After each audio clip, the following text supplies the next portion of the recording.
No Vexa, cada segredo enterrado volta à superfície. Cada sombra carrega um nome esquecido. E cada história é um convite para atravessar aquilo que a humanidade sempre temeu encarar. Se você sente um arrepio diferente quando olha para o céu ou o gelo, inscreva-se agora. Deixe o seu like para fortalecer nossa legião de ouvintes. E nos conte nos comentários de onde você assiste as vozes do Vexa ecoarem. Só não esqueça, até o silêncio pode esconder olhos antigos. Bem-vindo ao Vexa, onde o terror não dorme.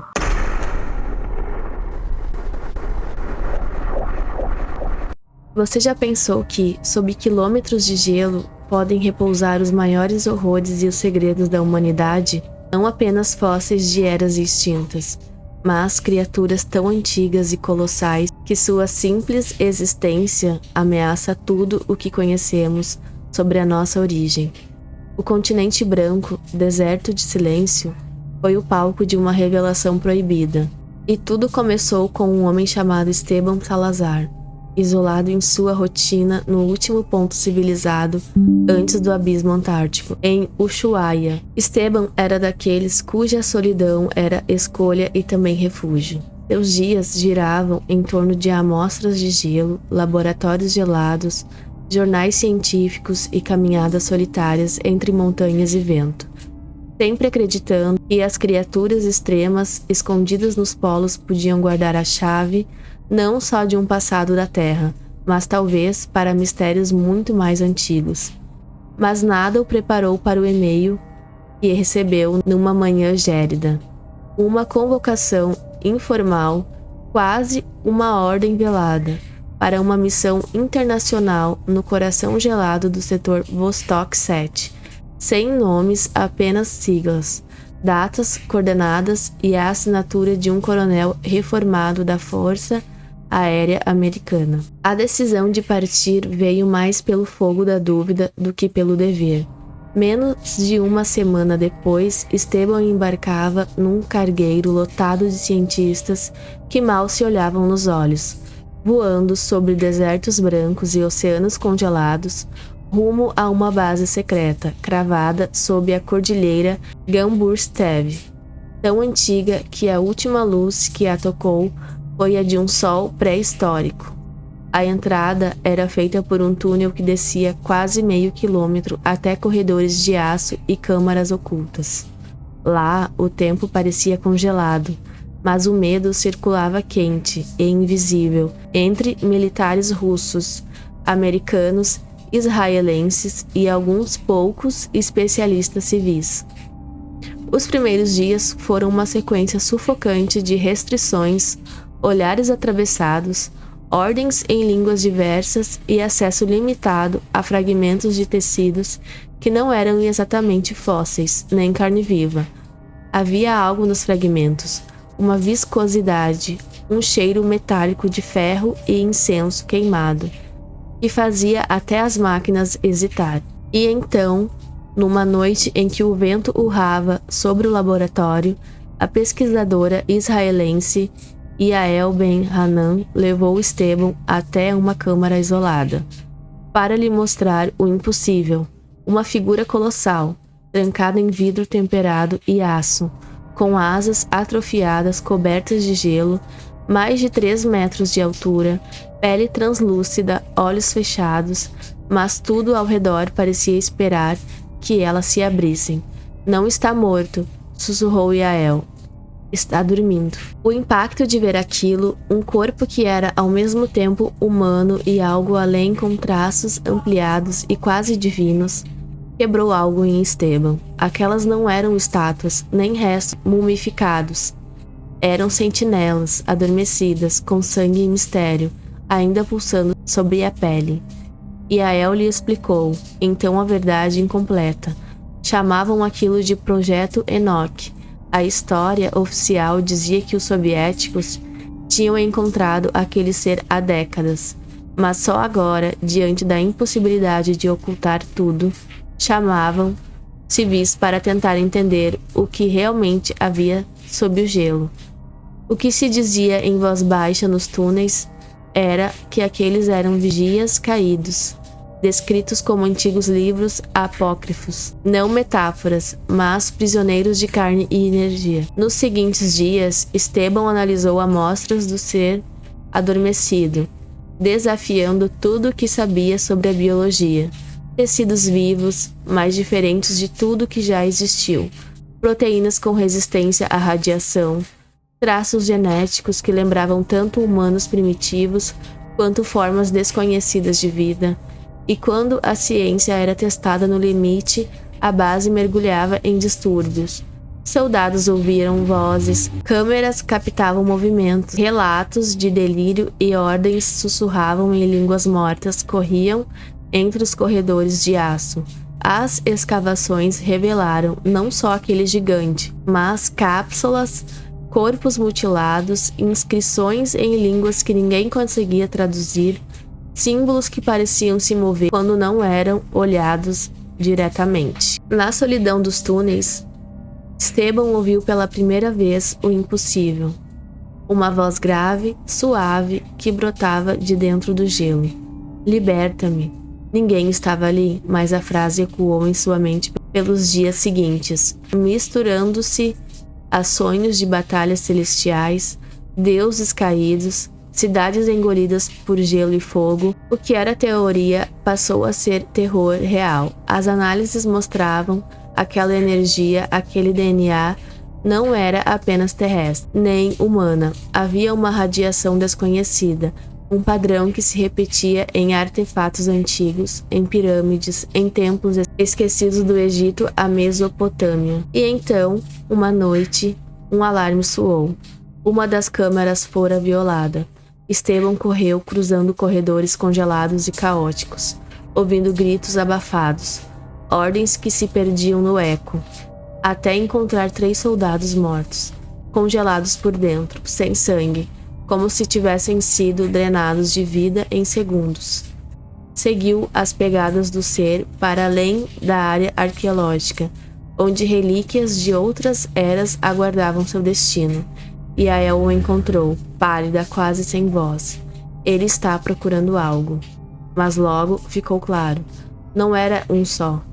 Sismos anormais sacudiram a base e os sensores indicaram movimento ainda mais profundos, como se os outros, muitos outros, aguardassem sob camadas ainda mais antigas de gelo o segredo. O comandante americano decretou quarentena. Protocolos de contenção foram ativados. O pesadelo só estava começando. Símbolos submérios para selar deuses rebeldes, sonhos coletivos de selos se rompendo, registros científicos desaparecendo dos servidores, minutos a serem salvos. E então, eles abriram a porta. Uma galeria oculta. 7 colunas de pedra negra em círculo. Um altar. Uma mão de 6 dedos petrificada sob inscrições ininteligíveis. Ao tocar a pedra, Esteban foi jogado numa visão de destruição, torres de gelo, criaturas fugindo da luz e do frio, cidades soterradas. Quando voltou a si, sabia, o que estava ali não era apenas um prisioneiro. Era uma sentença, um aviso, uma guerra congelada esperando pelo próximo erro humano para começar. Na base, o pânico era um novo idioma. Alarmes berravam, protocolos de quarentena se sobrepunham a ordens secretas, e soldados que antes zombavam dos boatos, agora evitavam encarar os próprios reflexos. O sussurro de "despertei" atravessou rádios e alto-falantes, numa frequência impossível, ecoando em línguas diferentes, como se ali compreendidos por uma consciência ancestral. Esteban já não dormia. Quando caía em torpor, era arrastado para cenários que jamais conhecera. Batalha entre seres alados e figuras de sombras, selos flamejantes no topo de montanhas, cidades desabando sob ondas de gelo e silêncio. Na enfermaria, após um desmaio, descobriram que sua temperatura corporal estava muito abaixo do normal, mas ele seguiu estável, murmurando palavras em idiomas perdidos. E Yael, cada vez mais inquieta, começou a juntar as peças. Símbolos encontrados por toda a base combinavam com desenhos antigos do livro de Enoque. O mesmo selo dos Anunnaki, os guardiões das eras anteriores à nossa civilização. Dieter, o geofísico, trouxe dados ainda mais perturbadores. As vibrações no subsolo não eram apenas terremotos. Algo respondia lá embaixo. Algo que começava a se mover, agora fora do alcance humano. O caos explodiu quando os sarcófagos ocultos, esculpidos em pedras e inscritos geometrias impossíveis, começaram a rachar. Não era apenas um, mas 4 corpos colossais, cada um diferente, cada um marcado por mutilações, deformidades, cicatrizes. Os soldados tentaram conter, mas bastou a aproximação para serem consumidos por uma espécie de escuridão física, evaporados como poeira na ventania. O protocolo Cerberus foi ativado, ordens para queimar tudo, evacuação geral, e a real possibilidade de um armamento termonuclear ser utilizado para enterrar para sempre aquilo que havia despertado. Mas era tarde demais. Esteban sentia-se puxado de volta ao altar, como se uma vontade alheia movesse seus músculos. A base se tornava cada vez mais sufocante. Paredes pulsando, corredores respirando como costelas de um monstro, luzes oscilando, sob a pressão de uma energia que não pertencia à física humana. No caminho para os sarcófagos, Yael tentou detê-lo, mas Esteban já não era apenas ele mesmo. Sua voz vinha múltipla, como um coral subterrâneo. Selos se fechavam, mas explosões destruíram corredores e a confusão tornava impossível distinguir o que era humano e o que era ancestral. Quando os túneis desabaram, Esteban sumiu sob escombros e a base mergulhou em silêncio. Não o silêncio do fim, mas o silêncio do desconhecido. Só 4 pessoas conseguiram escapar com vida. Yael, Dieter, um soldado russo e um engenheiro chileno. Quando o resgate chegou, o continente já não era o mesmo. Glaciares inteiros haviam escurecido. Ventos queimavam, uma fissura gigantesca se abria onde havia gelo eterno. O mundo soube apenas de um colapso sísmico. Uma notícia abafada, rapidamente apagada das manchetes. Mas Yael guardou algo além das lembranças. Um códice hebraico, registros de Esteban e um frasco com gelo pulsante. Não líquido, não solo, mas uma coisa viva. Com Dieter, desaparecido em Berlim, e o engenheiro russo, agora internado em um surto psicótico, Yael se viu perseguida por pesadelos e mensagens cifradas. O DNA de Mikhail Andreev mostrava alterações impossíveis, idêntica àquelas dos seres encontrados no gelo. Os selos antigos não eram mitos, eram circuitos reais, ritualísticos, uma tecnologia de contenção esquecida. Novas formações geométricas surgiram sob o continente. Uma estação na Nova Zelândia captou sinais matemáticos vindo da Antártida, que, quando transformados em imagens, revelaram os mesmos círculos conectados desenhados por Esteban.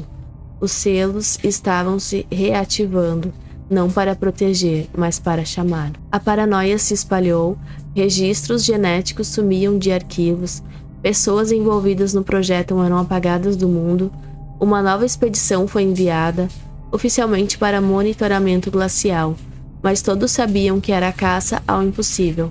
Em julho de 2025, Yael desceu sozinha a nova fissura, sentindo o calor de ferro queimado e um cheiro que só existia nos tempos de medo. No fundo, encontrou os 3 sarcófagos restantes abertos. Esteban estava ajoelhado, irreconhecível, olhos ocos, voz estratificada de tempos. Eu pedi para não ser acordado, mas eles sempre ouviram. Disse enquanto as paredes vibravam e mostravam, como miragens, selos antigos sob pirâmides, cavernas e cidades do mundo todo. A rede de contenção global, agora rachada. O que você chama de mito era um aviso. Os deuses eram prisioneiros, e então o céu gritou. Colunas de luz romperam a atmosfera. 7 trombetas visíveis de 5 continentes. Bússolas giraram em desespero. Transmissões caíram. O mundo inteiro soube, em algum lugar profundo da mente, que algo havia mudado para sempre, e nos lugares onde a civilização ainda não matou o medo, Pastores e crianças viam, em sonhos, o trono de gelo e as figuras aladas. O retorno dos guardiões. O último caderno de Esteban, recuperado por Yael antes da fenda se fechar, continha uma única frase. Eles não são mitos, nem anjos, nem demônios. São sentinelas. E agora caminham entre nós. Ao lado, o símbolo dos 7 círculos e um nome no centro. Salazar. Agora, a Antártida permanece em silêncio. Mas não o silêncio do esquecimento, o silêncio da espera. O mundo não será avisado em manchetes. A verdade está nas sombras, nos documentos esquecidos, nos relatos de quem sobreviveu ao impossível. A pergunta não é se os sentinelas vão retornar, é se já retornaram. E se nesse exato momento você não está sendo observado por olhos mais antigos do que o gelo.